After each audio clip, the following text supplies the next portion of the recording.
Good afternoon, Professor Spooner. Good afternoon, Frank.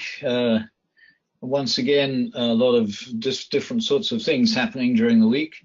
But a lot of these new problems that get into the news seem to me to bring us back to the basic problem of globalization, which is just how is the world going to be organized when it's one global community? And there are a lot of people in Washington that assume that it's still going to be organized from Washington, but there's fewer and fewer people outside Washington who really see it that way. And actually, we haven't heard much from North Korea this past week, although it has been in the news. And I keep coming back to the position that if there are American troops on the North Korean border, then North Korea has a right to defend itself. And sooner or later, there has to be a more general agreement in the world as a whole about who defends whom. Mm-hmm. And I mean, we moved in 1991 from the idea of a bipolar world to a unipolar world, and that didn't work very long at all, but we still haven't replaced it. China, we talk about China all the time, expanding its navy, becoming more and more of a sea power, which it never used to be. And of course, there's plenty of American ships in the area on just east of China and close to Korea, and there are American planes flying around there. Mm-hmm. And all this sort of thing, sooner or later, is going to have to be agreed with the Chinese, and after that, probably with the Indians. We do seem to be moving very quickly towards some sort of collision point in terms of the old order still being almost automaton-like being played out, while in fact there are too many other actors on the stage now for it to continue this way. I would agree with you. I mean, it was interesting to hear Donald Trump talk at the United Nations, and some of the things he said there actually were very good sense, that the United Nations is a very valuable organization, but it's not doing very well and it needs to do better. Mm-hmm. But because that's the only thing we have, the only framework we have for any sort of supranational organization, besides things like the Organization for African Unity and NAFTA and or the EU. Yeah, the EU. The EU. Well, I mean, Merkel and Macron seem to be very positive, and even Macron talks very good sense even about the English leaving and remaining closely connected. But still, the future of the European Union is very uncertain at the moment, I think. Well, I think it all comes back to something we've always discussed: is these so-called supranational kind of entities, or even any organization, whatever it might be, that's going to agree on these new rules of engagement. Hypothetically, they all are conditioned upon one very critical fact, and that is, countries have to give up a measure of their sovereignty, if you will, in order to contribute into the pot to make this thing work. And I mean, as an American, I would typically have reflexively said, well, of course, the United States does that and has always done that. But I know for a fact, based on the world events, that that's not the case. I mean, we act like everybody else acts in our own best interests. And that's been the way it's been since the beginning of time, it seems. And I don't know why things are going to change now. No, there has to be a framework for negotiation, and the United Nations is not providing that framework. It has meetings all the time, and having worked with the United Nations for a while back in the 70s and early 80s, I know how much time people in the United Nations spend in airplanes going from one meeting to the next, but the meetings rarely achieve anything.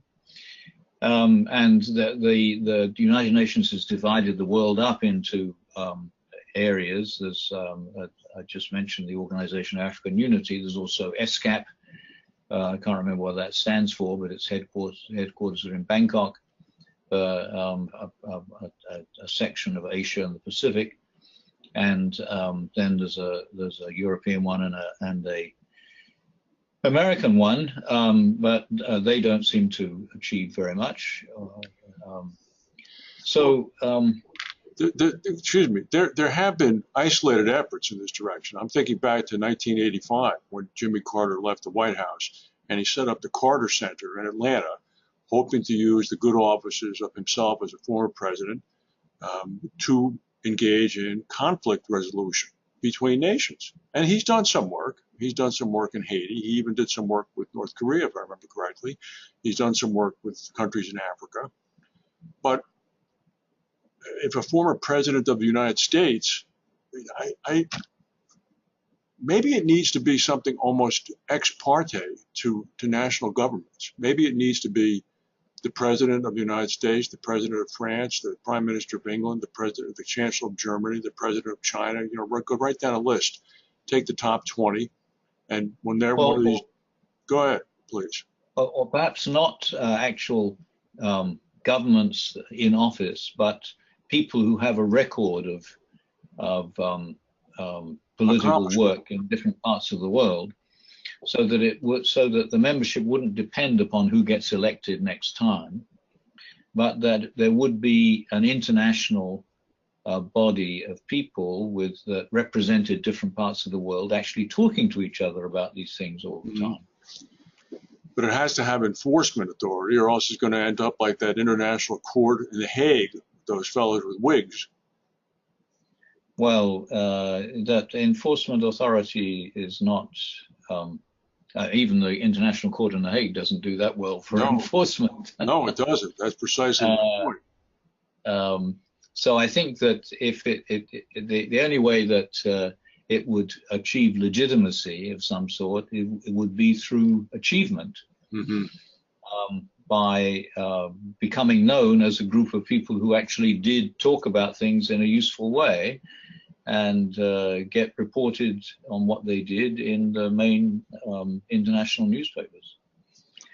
I think that's the only way I can see for it to happen. But who's going to? And Jimmy Carter could, of course, sponsor something like that. Although we haven't heard much from him recently, and he's now well into his 90s. And yes. Not clear what's going to happen to the institute when he passes on. Let me ask you a question. If Otto von Bismarck was on this call, what would he say to all this? What would his point of view be, do you think? Well, that's an interesting question. Have we ever had anybody else quite like him? Well, maybe Willy Brandt. Let's. I've not read Steinberg's book about him, which I understand is an excellent book. But of course, he achieved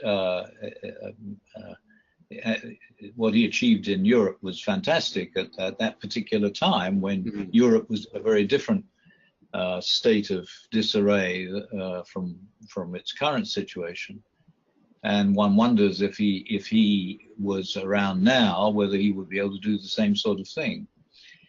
But Germany has a good record. I mean, Adenauer was a superb leader, and Merkel is very good.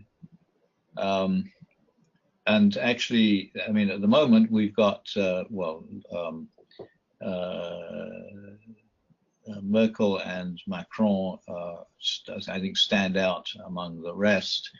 And I think that it's possible that they may see the need to start talking to people in other parts of the world.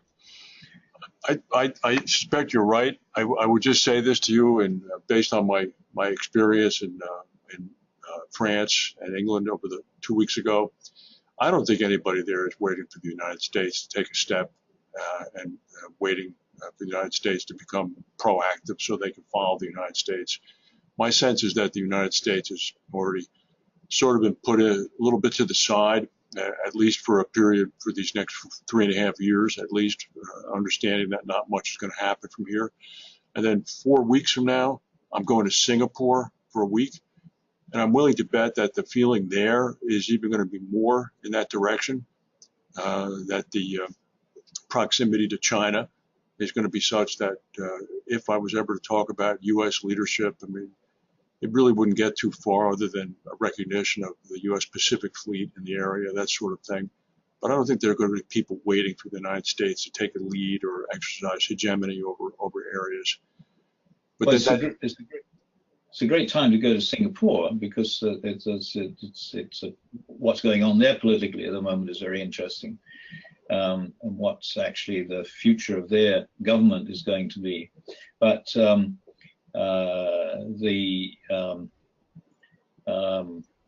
was I going to say? Oh, damn, I've forgotten. Back to the 4-year hiatus in the U.S. Obama, at the beginning of his presidency, started his presidency extremely well with the talk he gave in Cairo. Yes. And other talks at the same time. But he didn't really finish it off in the same way. And of course, what's happened since his second term ended has been on a completely different note, because it's putting America first, which is not what we need to talk about. And you would still cling to your optimism despite all this? Oh, it's congenital. Well, I think my concern, frankly, is that there are too many people who have their fingers in the pie right now, all the way down from the way that social media efforts by the Russians with Twitter and Facebook were able to influence the American election, all the way up to Kim Jong-un, who's sitting on 6 or 7 warheads, who now has made himself into somebody that we have to pay as much attention to as we have to pay attention to Vladimir Putin. And well, I mean, this idea that some countries are qualified to have nuclear weapons and some countries aren't, it doesn't make sense. No, and no. There has to be some better way of thinking about these things. Russia is a very interesting player in all this. I was in Moscow yesterday morning on Skype, in a very interesting meeting. It really is playing a part on the international stage, but it's completely unclear. And of course, it's 11 time zones. It's a broader spectrum of international presence than any other country has. But its political future is completely unclear. But it would be, I mean, if some sort of meeting that would be public, that everybody could, not private and secret, that would include a democratic Russia, a democratic China, a democratic India, Europe, and North America, would be probably the best way to start. That would be something, and I agree with that. That may not be the best, may not only be the best place to start it, but it would be pretty close to the finishing point. That'd be very interesting. So, all right. Well, Professor Spooner, thank you very much. On that note, we'll have something to talk about next week for sure. Yeah. All right. Okay. Take care. Bye.